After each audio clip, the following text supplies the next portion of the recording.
Hello. मेरा नाम सोनिया है। मैं 23 साल की हूँ और सच बताऊँ तो इस उम्र में शरीर ऐसा हो जाता है कि खुद को आईने में देखकर भी मन ललचा जाए। मेरी कमर पतली है, कूल्हे थोड़े भरे भरे, और चलते वक्त वो लय ऐसी आती है कि लोग पीछे मुड़कर देखते हैं। मेरे बाल लंबे हैं, काले, और जब मैं उन्हें खोलकर छत पर खड़ी होती हूँ तो हवा उन्हें उड़ाती है और मुझे लगता है जैसे कोई छू रहा हो। मेरी हंसी में एक मिठास है। लोग कहते हैं कि मेरी आवाज़ सुनकर दिल को सुकून मिलता है, लेकिन कुछ लोगों की आंखों में वो चमक आ जाती है जो कुछ और कहती है।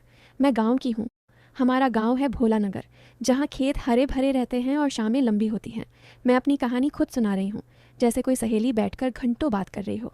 ये कहानी थोड़ी लंबी है, धीरे धीरे चलती है, और इसमें वो सब है जो तुम सोच रहे हो, लेकिन वैसा कुछ नहीं होता जो तुम उम्मीद कर रहे हो। बस सुनते जाओ। हमारे गांव में एक पुराना तालाब है, बड़ा साफ पानी वाला, जहाँ गर्मियों में लोग नहाने जाते हैं, लेकिन लड़कियां कम जाती हैं क्योंकि रास्ता जंगल से होकर जाता है। मैं अक्सर शाम को वहाँ जाती थी, अकेले, क्योंकि मुझे उस शांति से प्यार है। पानी के किनारे बैठकर पैर लटकाकर रखती और सोचती रहती। एक शाम मैं वहीं थी, साड़ी का पल्लू हवा में उड़ रहा था। बाल गीले थे क्योंकि मैंने पैर पानी में डाले थे। तभी दूर से कोई आता दिखा, लंबा, गोरा, कंधे चौड़े, और हाथ में एक कैमरा लटका हुआ। मैंने सोचा शायद कोई फोटोग्राफर है। वो पास आया और बोला, बहन जी, ये तालाब कितना सुंदर है, क्या मैं कुछ फ़ोटो ले सकता हूँ? मैंने ऊपर देखा, उसकी नज़र मेरे चेहरे पर थी, लेकिन थोड़ी देर के लिए नीचे भी गई। मैं मुस्कुराई और बोली, ले लीजिए, लेकिन सावधानी से, पानी गहरा है, कैमरा गिर गया तो निकालना मुश्किल होगा। वो हंसा। चिंता मत करो, मैं चीज़ों को अच्छे से पकड़ता हूँ। उसका नाम था विक्रम। वो शहर से आया था, कहता था कि वो वाइल्ड लाइफ फोटोग्राफी करता है और हमारे इलाके में तो कुछ दुर्लभ पक्षी देखने आए हैं।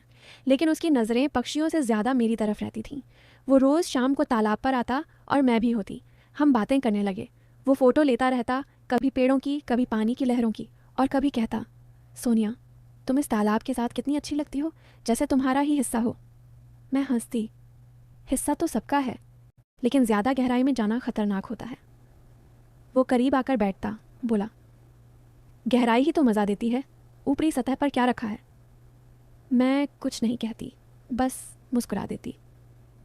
धीरे धीरे हमारी बातें लंबी होने लगीं। वो मुझे अपने कैमरे में फ़ोटो दिखाता, कहता, देखो ये सूर्यास्त कितना सुंदर है, लाल लाल जैसे कोई गर्म हो रहा हो। मैं देखती और कहती, हाँ, लेकिन ज़्यादा देर देखोगे तो आंखें जल जाएंगी। वो हंसता और कहता, जलने में भी एक अलग मज़ा है ना। मैं विषय बदल देती। एक शाम वो बोला, सोनिया, तुम्हारे बाल कितने अच्छे हैं, क्या मैं एक फ़ोटो ले सकता हूँ? मैंने हामी भर दी, लेकिन वो कैमरा उठाकर मेरे पास आया, बालों को हाथ से थोड़ा सुलझाया और बोला, ऐसे और सुंदर लगेंगे। उसके हाथ मेरे बालों में थे। हवा चल रही थी और मुझे लगा जैसे कुछ होने वाला है, लेकिन वो सिर्फ फ़ोटो ली और पीछे हट गया। घर लौटकर मैं सोचती, ये लड़का क्या चाहता है। लेकिन अगली शाम फिर वहीं मिलना।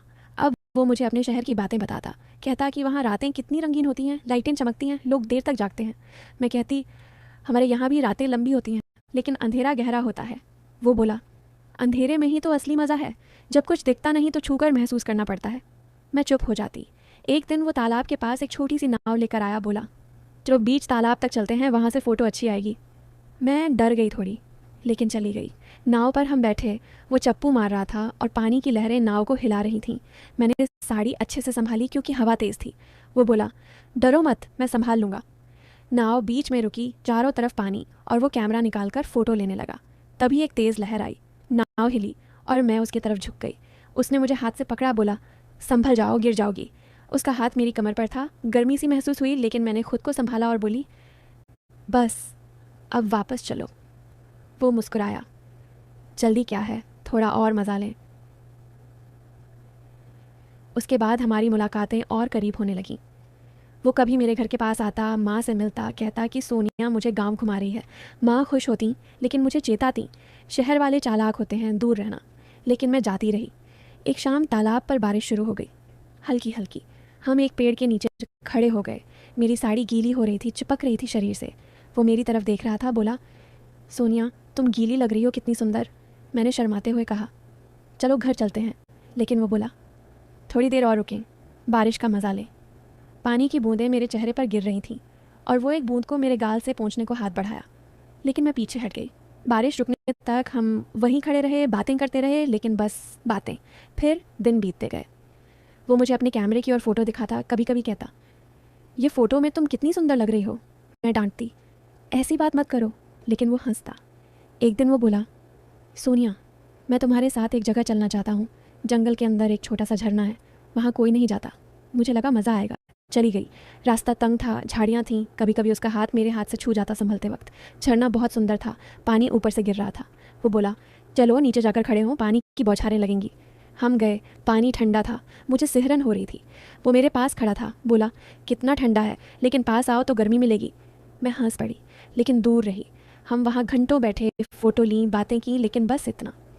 समय ऐसे ही बीत रहा था। वो अब मेरे लिए छोटे छोटे गिफ्ट लाता, कभी फूल कभी चॉकलेट। कहता, ये तुम्हारे होठों जितनी मीठी है। मैं ले लेती, लेकिन कहती, मिठाई ज़्यादा खाओगे तो नुकसान होता है। एक शाम वो बहुत सीरियस होकर बोला, सोनिया, मुझे तुमसे कुछ कहना है।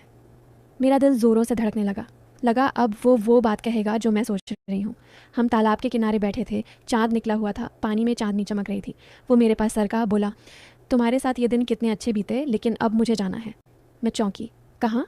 वो बोला, शहर वापस। मेरा प्रोजेक्ट ख़त्म हो गया, लेकिन उससे पहले एक सच बताना है। मैं रुक कर उसकी तरफ देखने लगी। वो बोला, सोनिया, मैं कोई फ़ोटोग्राफ़र नहीं हूँ। मैं यहाँ तुम्हारे पापा के कहने पर आया था। तुम्हारे पापा और मेरे पापा पुराने दोस्त हैं। वो चिंता करते थे कि तुम अकेली बहुत घूमती हो, तालाब जंगल जाती हो, कहीं कुछ हो ना जाए, तो उन्होंने मुझे भेजा कि तुम्हारी देखभाल करूँ छुप कर। लेकिन मैंने सोचा, छुप कर क्या, खुलकर दोस्ती कर लूँ। सारी फ़ोटो, सारी बातें, सब तुम्हें सुरक्षित रखने के लिए था। मैं तुम्हारा रक्षक था, कोई और नहीं। और अब मुझे खुशी है कि तुम इतनी समझदार हो कि किसी के बहकावे में नहीं आई। मैं पहले तो हैरान रह गई, फिर हंस पड़ी। बातें, सारे इशारे, सब एक बड़ा प्लान था मेरी सेफ्टी के लिए। वो जो छूना, पास आना, सब सिर्फ नाटक था कि मैं सतर्क रहूं। लेकिन असल में कभी कुछ गलत नहीं हुआ। अब विक्रम मेरा बड़ा भाई जैसा है। वो शहर गया, लेकिन अब भी फ़ोन करता है, पूछता है कि तालाब पर अकेले मत जाना। और मैं अब समझ गई हूँ कि ज़िंदगी में जो चमक दिखती है वो हमेशा सोना नहीं होती। कभी कभी वो सिर्फ सुरक्षा का आवरण होता है। तो ये थी मेरी कहानी। जो लोग कुछ और सोच रहे थे वो निराश होंगे, लेकिन जो सच समझते हैं उन्हें अच्छी लगी ना।